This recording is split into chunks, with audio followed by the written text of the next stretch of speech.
இந்த விலை ஏற்றத்துக்கு பின்னாடி ஒரு சர்வதேச காரணங்கள் வந்து இருக்கு. அந்த காரணங்கள் என்ன? தங்கத்துக்கு மாற்றா இப்போ வெள்ளி வந்துட்டு அதிகமா டிமாண்ட் வந்து போயிட்டு இருக்கு. சென்னை போன்ற பெருநகரங்கள்ல. ஸோ இதுதான் காயின். ஸோ சில்வர்ல இன்வெஸ்ட்மெண்ட் இப்போ ரீசென்ட் டேஸா ரொம்ப ஃபெமிலியரா வந்து போயிட்டு இருக்கு. எல்லாருமே வந்து பண்றதுக்கு வந்து ஆரம்பிச்சிட்டாங்க. ஸோ ஒரு இந்தியன் கவர்மெண்ட் நினைச்சா மட்டுமே இதை மாத்தக்கூடிய விஷயங்களும் கிடையாது. இந்தியன் கவர்மெண்ட் என்ன பண்ணலன்னா அதுக்கு விதிச்சிருக்கக்கூடிய ஜிஎஸ்டில குறைக்கவோ ஏத்தவோ வேணா செய்யலாமோ ஒழிஞ்சு நீங்க வந்துட்டு இந்தியன் ருபீஸை வேற எங்கேயுமே வந்துட்டு என்ன பண்ண முடியாது, டைரக்டா மாத்துறதுக்கு வந்து முடியாது. எந்த ஒரு பொருளையும் பை பண்ண முடியாது. அவங்கள்ட்ட வந்துட்டு கிலோ கணக்குல டன் கணக்குல அவங்க வந்து பை பண்ணி வந்து வச்சுப்பாங்க. அவங்க கிட்டத்தட்ட அடுத்த 2026ல ஒரு 1,20,000 வந்து கிராஸ் பண்ணி நிற்கும் அப்படின்னு வந்து சொல்றாங்க. கோல்ட பை பண்ற அளவுக்கு சில்வர் யாரும் வந்து வாங்குறது இல்ல. ஒரு சிலர் இது வந்து பிரைஸ் வந்து டிராப் ஆகும் அப்படின்னு சொல்றாங்க. ஆனா எப்பவும் வெள்ளி வந்து பாத்தீங்கன்னா எந்த அளவுக்கு ஹை ரேட்ல போகுதோ அதே அளவுக்கு டிராப்பும் ஆகும்.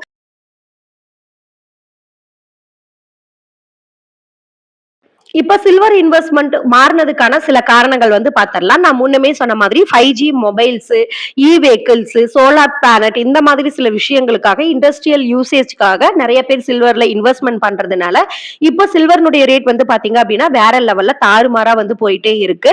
சோ நீங்க இன்வெஸ்ட்மெண்ட் பண்ணணும்னு நினைச்சீங்க அப்படின்னா தாராளமா சில்வர்ல வந்து பண்ணலாம். சோ உங்களுக்கு நல்ல பெனிஃபிட் வந்து உங்களுக்கு கிடைக்கும். அதுக்கு ஒரு லைவ் எக்ஸாம்பிள் வந்து பாத்தீங்க அப்படின்னா நம்மளுடைய தூரிகாக்கு ரெகுலர் யூஸ்க்காக ஒரு செயின் வந்து வாங்கியிருந்தோம் இல்லையா? சோ அந்த செயின் வந்து பாத்தீங்க அப்படின்னா 15 கிராம் வந்து வந்திருந்தது. சோ கிட்டத்தட்ட எல்லாமே சேர்த்து ஒரு 3000 சில்லற வந்து உங்களுக்கு வந்தது. சோ அப்ப வந்து பாத்தீங்க அப்படின்னா ஒரு கிராம் வந்து 150 ரூபாய் ரேட்ல வந்து போயிட்டு இருந்தது. பட் அந்த 10 டேஸ்லயே நம்ம இந்த காயின் வந்து நம்ம எடுக்கிறோம், நம்ம கிவ் அவே வின்னருக்காக வாங்குறோம் அப்படிங்கும்போது 210 ரூபாய் வந்து போயிருச்சு.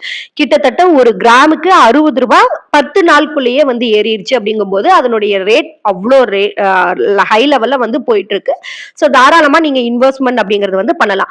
ஆல்ரெடி இன்வெஸ்ட்மெண்ட் வந்து வெளியில எப்படியெல்லாம் பண்ணணும், எதுல எல்லாம் பண்ணக்கூடாது, என்ன மிஸ்டேக்ஸ் எல்லாம் அவாய்ட் பண்ணணும் அப்படின்னா நம்மளுக்கு நல்ல ப்ராஃபிட் கிடைக்கணும் ஒரு வீடியோ வந்து மேக் பண்ணியிருக்கோம். அந்த வீடியோடைய லிங்க் டிஸ்கிரிப்ஷன்ல கொடுக்குறேன். அதையும் நீங்க நல்லா ஃபுல் டீடைல்டா வந்து உங்களுக்கு இருக்கும். அதை செக் பண்ணி பார்த்துட்டு இன்வெஸ்ட்மெண்ட் வந்து நீங்க ஸ்டார்ட் பண்ணலாம்.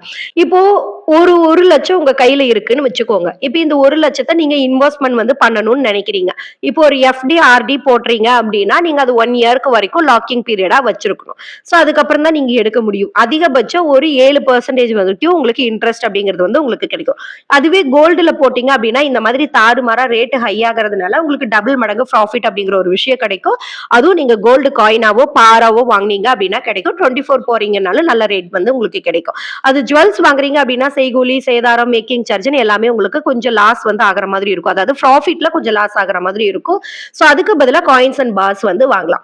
இப்போ உங்க கையில இருக்கிற அந்த 1 லட்சத்துக்கு கோல்டுல இன்வெஸ்ட்மெண்ட் வந்து பண்றீங்க அப்படின்னா 1 சவரன் தான் உங்களால வந்து வாங்குறதுக்கு வந்து முடியும். ஒரு காயின் வாங்கினாலும் பார் வாங்கினாலும் 1 சவரன் தான் வாங்க முடியும். ஜுவல் வாங்குறீங்க அப்படின்னா கண்டிப்பா 1 லட்சத்தை வந்து தாண்டிரும். ஆனா அதுக்கு பதிலா நீங்க இந்த 1 லட்சத்தை சில்வர்ல பாராவோ காயினாவோ 999 சில்வரா வாங்கினீங்க அப்படின்னு சொன்னா உங்களால 1 கிலோ வரைக்கும் வாங்குறதுக்கு வந்து முடியும். நம்ம ஸ்டார்டிங்ல வந்து பாத்தீங்க அப்படின்னா கிட்டத்தட்ட ஒரு 75 அந்த ரேஞ்சில வந்து இருந்தது. அப்படியே படிப்படியா ஏறதுக்கு வந்து ஆரம்பிச்சது. இப்போ கடைசியா வந்து பாத்தீங்க அப்படின்னா 1,10,000 கிட்ட வந்து போயிருச்சு.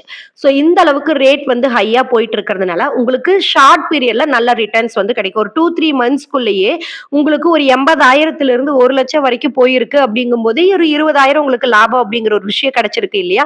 சோ ஷார்ட் பீரியட்ல டக்குன்னு சேல் பண்ணி உங்களுக்கு ரிட்டர்ன் எடுக்கிற மாதிரி வந்து இருக்கும்.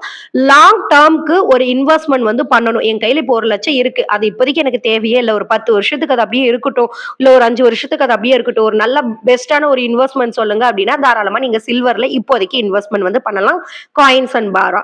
சோ உங்களுக்கு ஃபியூச்சர்ல நல்ல ஒரு ரிட்டர்ன்ஸ் அப்படிங்கிறது வந்து உங்களுக்கு கிடைக்கும். சில்வர்னுடைய ரேட்டை பொறுத்த வரைக்கும் எப்பவுமே அப் அண்ட் டவுன்ஸ் இருந்துட்டே இருக்கும். ஏறும் இறங்கும் அப்படிங்கிற மாதிரி தான் வந்து இருக்கும். எப்போ ஏறும் எப்போ இறங்கும் அப்படிங்கிறத முன்னெல்லாம் வந்து அக்யூரேட்டா வந்து சொல்றதுக்கு வந்து முடியாது. பட் இப்போ வந்து ஏறதுக்கான பாசிபிலிட்டிஸ் நிறைய வந்து இருக்கு. ஏன் அப்படின்னா ஒரு 10 வருஷம் 15 வருஷத்துக்கு முன்னாடி அவ்வளோ பெரிய டெக்னாலஜி டெவலப்மெண்ட்டோ அவ்வளோ பெரிய நீட்ஸோ நம்மளுக்கு வந்து தேவையில்லை. ஆனா இன்னைக்கு எல்லாருடைய வீட்லயுமே குறைஞ்சபட்சம் ஒரு வீடுன்னு எடுத்துக்கிட்டோம் அப்படின்னா அவங்க கிட்ட 4 போன் 5 போன் எல்லாருடைய வீட்லயுமே இருக்கு. ஒரு வருஷமும் தீபாவளி வந்தாலும் சரி, நியூ இயர் வந்தாலும் சரி, நம்ம புது மாடல்ஸ்ல ஒரு மொபைல் ஓப்பனிங் ஆகுது அப்படின்னாவே நம்ம உடனே அதை அப்கிரேட் வந்து வாங்கிட்டே இருக்கோம். சோ அப்படி இருக்கிற சிச்சுவேஷன்ல இன்னைக்கு மொபைலுடைய மேக்கிங்ல எல்லாத்துலயுமே சில்வர் அப்படிங்கிற ஒரு விஷயம் வந்துருச்சு.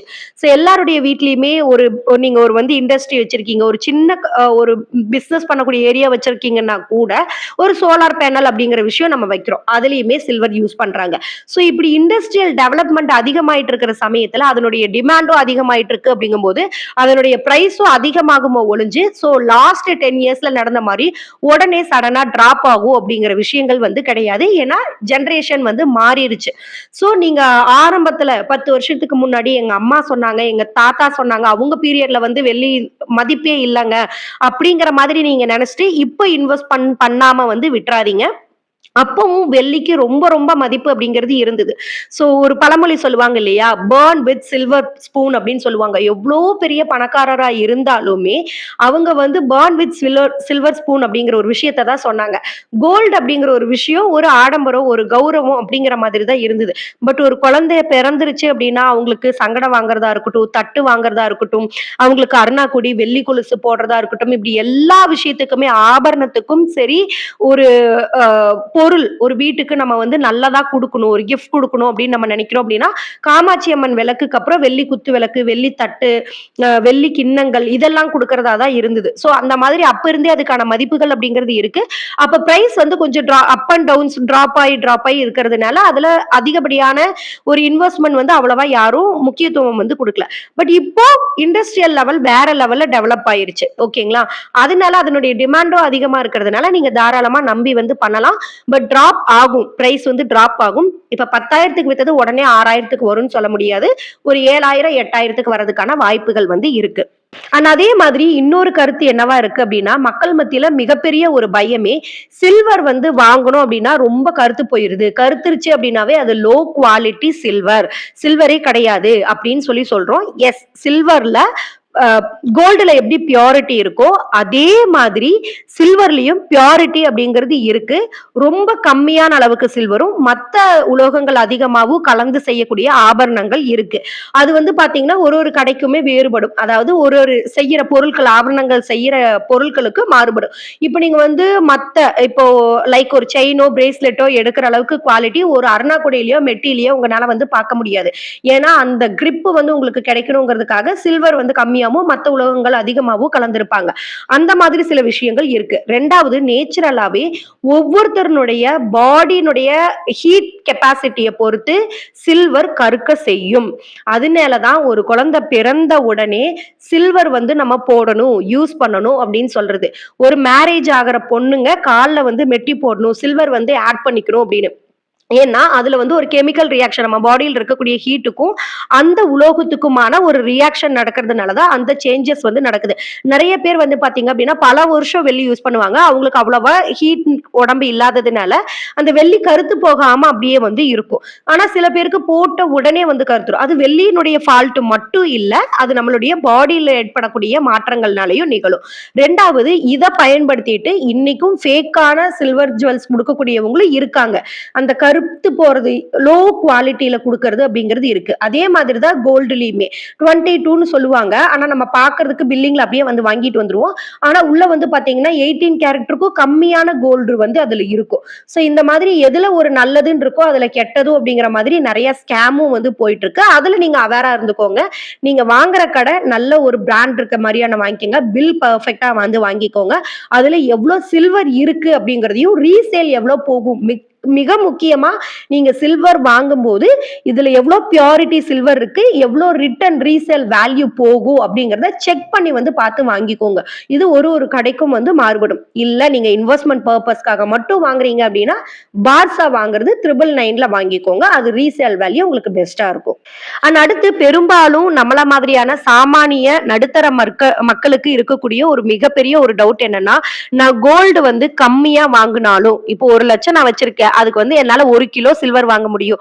ஆனா அதுல எனக்கு லோன் வந்து எலிஜிபிள் வந்து கிடையாது. எனக்கு ஒரு எமர்ஜென்சி நீடு வருது அப்படின்னா எனக்கு அதை உடனே கரன்சியை வந்து மாத்த முடியாது. ஆனா கோல்டுல வந்து அப்படி இல்லை. நான் இம்மிடியட்டா ஒரு 1/2 பவுன் எடுத்திருந்தா கூட எனக்கு எமர்ஜென்சின்னு வரும்போது அந்த 1/2 பவுனை நான் லோனா பிளெட்ஜ் பண்ணிப்பேன். எனக்கு அது ஹெல்ப்ஃபுல்லா இருக்கும். ஏதாவது ஒரு தேவைக்காக நான் பயன்படுத்திப்பேன். ஆனா சில்வர்ல அது பண்ண முடியாதே அப்படிங்கிற ஒரு டவுட் இருக்கு. எஸ், நீங்க சில்வர் ஜுவல்ல கோல்டுல லோன் பர்பஸ் கொண்டு போற மாதிரி கொண்டு போக முடியாது. ஆனா 999 சில்வர்ல இன்வெஸ்ட்மெண்ட் வந்து பண்ணியிருந்தீங்க அப்படின்னா அது 1/2 கிலோ அதாவது 500 கிராம்ஸ்க்கு மேல இருந்துச்சு அப்படின்னா லோன்ஸ் வந்து பாசிபிள் பேங்க்ஸ்லயே வந்து தர்றாங்க. 1/2 கிலோ 1 கிலோ பாரா வந்து இருக்கணும். நீங்க ஒரு 1/4 கிலோ பாராவோ இல்லைன்னா வந்து 5 கிராம் 10 கிராம் மாதிரியான காயின்ஸா வந்து நீங்க தனித்தனியா வச்சிருக்கீங்க அப்படின்னாவோ அதை வந்து லோன் பர்பஸ்க்காக வந்து கொண்டு போறதுக்கு வந்து முடியாது.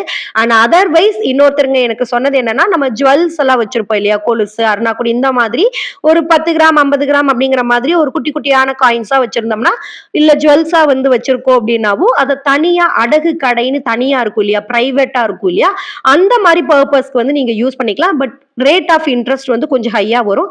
பட் ரொம்ப எமர்ஜென்சி அப்படிங்கிற டைம்ல நீங்க உடனே மாத்திக்கலாம். ஒரு 1 or 2 monthsல நம்ம மாத்திக்க முடியும் அப்படிங்கிற கான்பிடென்ட் இருக்கிறவங்க அந்த மாதிரி விஷயங்களுக்கு வந்து நீங்க யூஸ் பண்ணிக்கலாம்.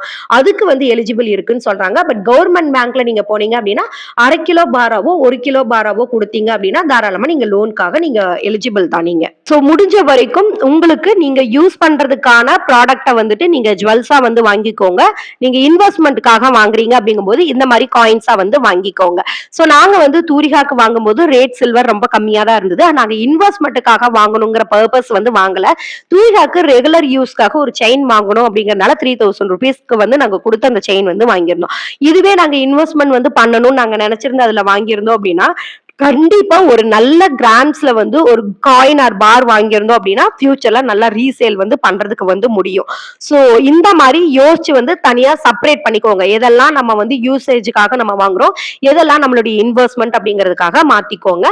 ரேட் வந்து கோல்டா இருக்கட்டும் சில்வரா இருக்கட்டும் எவ்வளவு ரேட் ஹையா போகுதோ போகட்டும். ஆனா நீங்க ஒரு மாசமுமே பட்ஜெட்ல மினிமம் 10% சேவிங்ஸ்க்காக ஒதுக்குங்க. அல்லது நீங்க சேலரி வந்த உடனே 500 to 1000 rupees ஆவது சில்வர் ஆர் கோல்டு வாங்குறதுக்காக தனியா வந்து எடுத்து வந்து வைங்க. சோ ரொம்ப என் கையில எப்பெல்லாம் காசு கிடைக்குதோ அப்பதான் என்னால வந்து வாங்குறதுக்கு முடியும்னு நினைக்கிறவங்க டிஜி கோல்டு நல்ல பிராண்ட்ல நல்ல கம்பெனிஸா பார்த்து டிஜி கோல்டு ஆப்ஸை வந்து இன்ஸ்டால் பண்ணி வச்சுக்கோங்க. மாசம் ஒரு 200 500 எவ்வளவு கிடைக்குதோ அதை வந்து நீங்க சேவ் பண்ணலாம். சோ மில்லி கிராம்ஸ்லயாவது வாங்குறதுக்கு வந்து ட்ரை வந்து பண்ணுங்க. சோ கோல்ட் ரேட் வந்து அதிகமாகுதுன்னா எஸ் அதிகமாகுது அப்கோர்ஸ். ஆனா நீங்க யூஸ் பண்ணிட்டு இருக்கிற ஜுவல் உங்க கையில நீங்க காயினா வச்சிருக்கிற ஜுவல்னுடைய ரேட்டுமே அதிகமாகுது. அதையும் வந்து மறந்துடாதீங்க. அதே மாதிரி பேங்க்ல ஒருவேளை லோன்ஸ்க்காக நீங்க வச்சிருக்கீங்க அப்படின்னா தயவு செய்து சீக்கிரமா நகையை திருப்பி கையில வச்சுக்கிறதுக்கான வாய்ப்புகளை ஏற்படுத்திக்கோங்க. ஏன்னா கோல்ட் ரேட் அதிகமாகிறதுனால நம்ம புதிய நகைகள் வாங்காட்டி கூட நம்ம கிட்ட இருக்கிற நகைகளை பத்திரப்படுத்தி வச்சுக்கிறதுக்கு வந்து பாருங்க ஃபர்ஸ்ட் ஆஃப் ஆல். ஏன்னா ஆர்பிஐ அதிகமான ரூல்ஸ் அண்ட் ரெகுலேஷன்ஸ் போட்டிருக்கிறதுனால நம்மளால மொத்தமா கட்டிய நகைகளை திருப்ப முடியாம அதுவும் சிக்கல்ல வந்து போயிடும். ஸோ முடிஞ்ச வரைக்கும் பிரின்சிபல் அமௌண்ட்டை குறைச்சிட்டே வந்து நீங்க நகைகளை வந்து சீக்கிரமா திருப்பி கையில வைக்கிறதுக்கான வழிகளை வந்து பாருங்க. அண்ட் கண்டிப்பா நீங்க தங்கத்துல பண்ணவே கூடாத ஒரு ரொம்ப ரொம்ப முக்கியமான ஒரு விஷயம் என்னன்னா ரேட் வந்து அதிகமாகுதே நான் வந்து சேல் பண்ணலாமா அப்படிங்கிற ஒரு டவுட் நிறைய பேருக்கு இருக்கு. சோ கண்டிப்பா சேல் வந்து பண்ணிடாதீங்க. இப்போ நீங்க வந்து ஒரு 40,000 50,000 இருக்கும்போது வித்திருந்தீங்க அப்படின்னா இப்ப 95,000 போகும்போது உங்களுக்கு லாஸ் வந்து ஆயிருக்கும். அதே மாதிரி நிறைய பேர் வந்து ஒரு வீடு போகியத்துக்கு போகும்போதோ அல்லது வந்து பாத்தீங்க அப்படின்னா ஒரு வீடு வந்து வாங்குறோம் கட்டுறோம் அப்படிங்கிறதுக்காக நிறைய பேர் ஜுவல்ஸை வந்து சேல் பண்ணிட்டு நீங்க வந்து வாங்குறீங்க. ஒரு வீடோ இல்லைன்னா கட்டுறதுக்கான பொருட்களோ வந்து வாங்குறீங்க. அந்த மிஸ்டேக்ஸுமே கண்டிப்பா அவாய்ட் பண்ணிக்கோங்க. முடிஞ்ச வரைக்கும் லோனுக்காக கொண்டு போயிட்டு லோன் அமௌண்ட்ல இருந்து வீடு கட்டவோ வாங்கவோ வந்து செய்யுங்க. நீங்க மத்தபடிக்கு வித்துட்டீங்க அப்படின்னா இந்த ரேட் வந்து உங்களுக்கு வந்து கிடைக்காது. எந்த அளவுக்கு உங்க தங்கம் உங்க கையில இருக்கோ அந்த அளவுக்கு பின்னாடி நாட்கள்ல வர வர ரேட் வந்து இன்க்ரீஸ் தான் ஆகும். சோ வித்தர மட்டும் செஞ்சிடாதீங்க. எமர்ஜென்சி நீட் ஒரு மெடிக்கல் எமர்ஜென்சி அப்படிங்கிறது ஓகே, அது கூட லோனுக்கு பாருங்க. அப்படி இல்ல ரொம்ப நீட் இருக்குன்னா ஓகே. பட் அதை தாண்டி ஒரு சின்ன சின்ன விஷயங்களுக்காக கூட இப்ப ரேட் அதிகமாயிருச்சு அப்படின்னு வந்து வித்துறாதீங்க.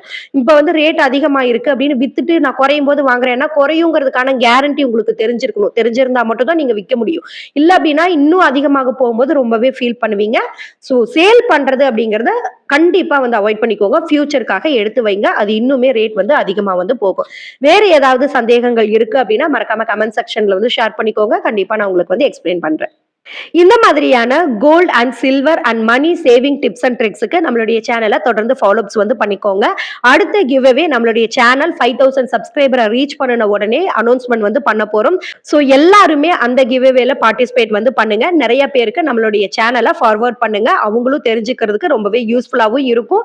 இந்த கிவ்அவேல பார்ட்டிசிபேட் பண்றதுக்கு ஹெல்ப்ஃபுல்லாகவும் இருக்கும். அடுத்த கிவ்அவே நம்மளுடைய 5000 சப்ஸ்கிரைபரை ரீச் பண்ணதுக்கு அப்புறம் அனௌன்ஸ்மெண்ட் வந்து பண்ண போறோம். அது எல்லாமே தொடர்ந்து நீங்க வந்து பார்ட்டிசிபேட் வந்து பண்ணுங்க. வின்னர்ஸ் வந்து நம்ம அனௌன்ஸ்மெண்ட் வந்து பண்ணலாம். அடுத்த டைம் வந்து 3 பேர்னு இல்லாம அதிகமான ஆட்கள் வந்து சூஸ் பண்ணலாம்னு நாங்க யோசிச்சிருக்கோம். ஸோ 5000 சப்ஸ்கிரைபரை ஈஸியா வந்து நம்ம ரீச் பண்ணணும். அதுக்கு உங்களுடைய சப்போர்ட் அண்ட் லவ் ரொம்ப ரொம்ப தேவை. ஸோ உங்களுடைய ஃப்ரெண்ட்ஸ் அண்ட் ஃபேமிலிஸ்க்கும் நம்மளுடைய வீடியோவை ஃபார்வர்ட் பண்ணிருங்க.